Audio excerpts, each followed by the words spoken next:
Hi, my name is Megan Osborne Harrell, and today we're going to talk about creating intimacy on stage. Ooh la la.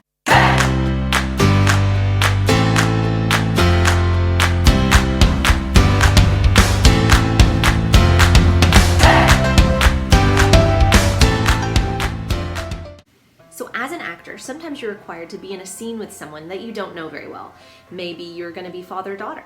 Perhaps you're going to be brother-sister. Maybe you're going to be love interests. But whatever it might be, you have to look like you have a really tight-knit relationship with this someone. So how do you do that? There's a lot of really great acting techniques that you can use that we'll talk about at a later time. But for now, I want to equip you with 5 super simple things that you can physically do to make it look like you have amazing chemistry on stage.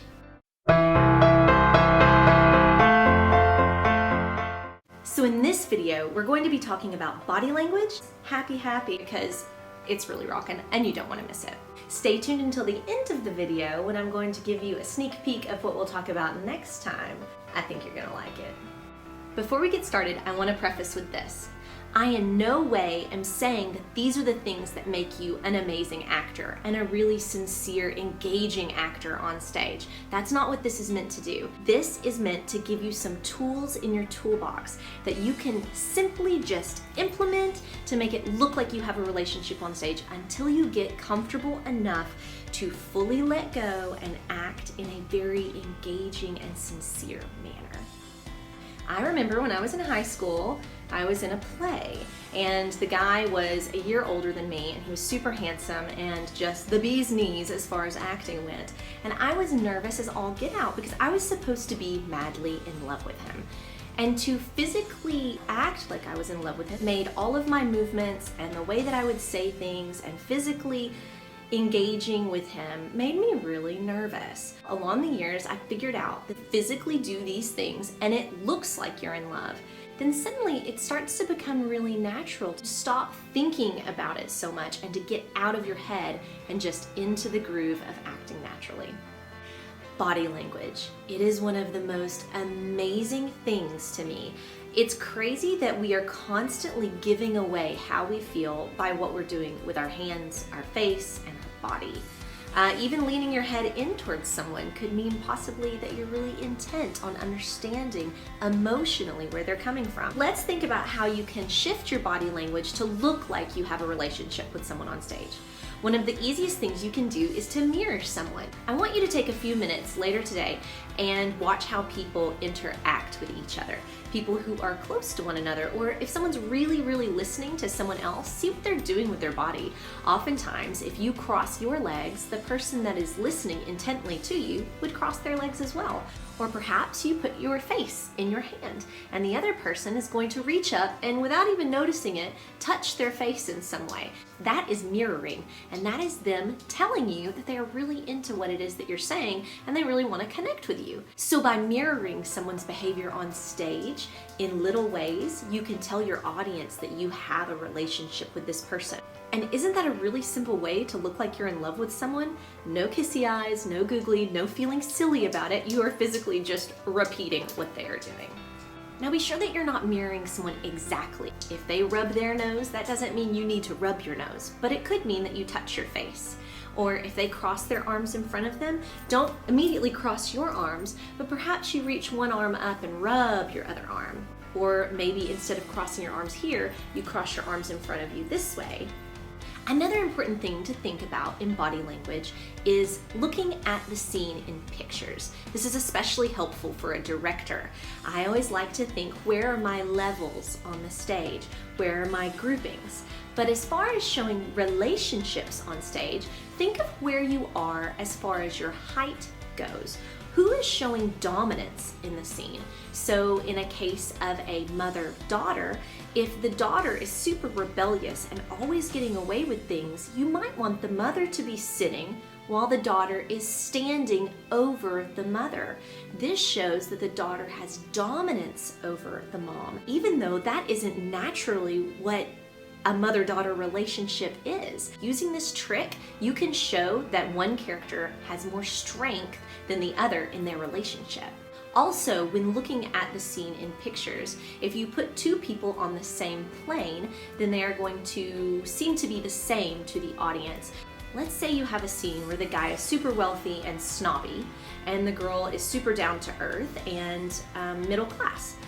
Well, normally in that situation, the guy would want to have dominance, right? He'd be taller, he would be sitting on the edge of an armchair while the girl sits in the chair, or he'd be standing while she's sitting, or he'd be leaning over her. But if you want to show that he's madly in love with her, put them on the same plane. Have them sit beside each other at the same level, or even have him sit on the floor while she sits in a chair. And suddenly you flipped this relationship and you are showing that he is trying to be vulnerable to her, that he loves her and he cares about her, or that he actually is totally intimidated by her, even if maybe that wasn't something that you would originally think. Also, when thinking about faking a relationship through body language, think about opposites. Fast versus slow, big versus small, up versus down, quiet versus loud. These are things that can really help your audience to think that there's a relationship even if there's not. And they're really easy for you to implement. It's easy to say, be loud here. You can be loud. It's a lot harder to say, be vulnerable, actor. And then you go, oh my gosh, that's so intimidating, right? But it's easy to be loud. It's easy to be big in your movements, and it's easy to be small and meek. And these are things that you can implement to make you look like you're in love on stage, or make you look like you're really close or far apart from someone. Fast movements and big eyes and a big open mouth creates youth.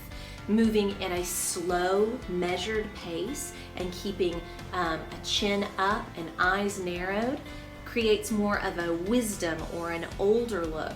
So let's say you're playing a mother-daughter or a son-father relationship and you're the same age. Let's say you're both in high school. Then perhaps you want to think as the youthful person, as the son or the daughter, to move quickly and to be sporadic and to have big eyes and to talk loud and move your mouth in a big way. And then as the adult character, think about being slow and measured in your movements. Think about being very particular and precise. This creates the impression of age. Then in body language, always think about where are your feet? What direction are your toes pointing to? Where is your body facing? You can easily create a feeling of discord by turning your body towards someone when talking to them, but turning your lower body away from them, pointing your toes away. This creates a very disloyalty because you're acting like you are engaging when really your body is meant to walk the other direction. So think about that too. It can help define a relationship on stage. So for body language, think about what is my body telling the audience? How am I coming across?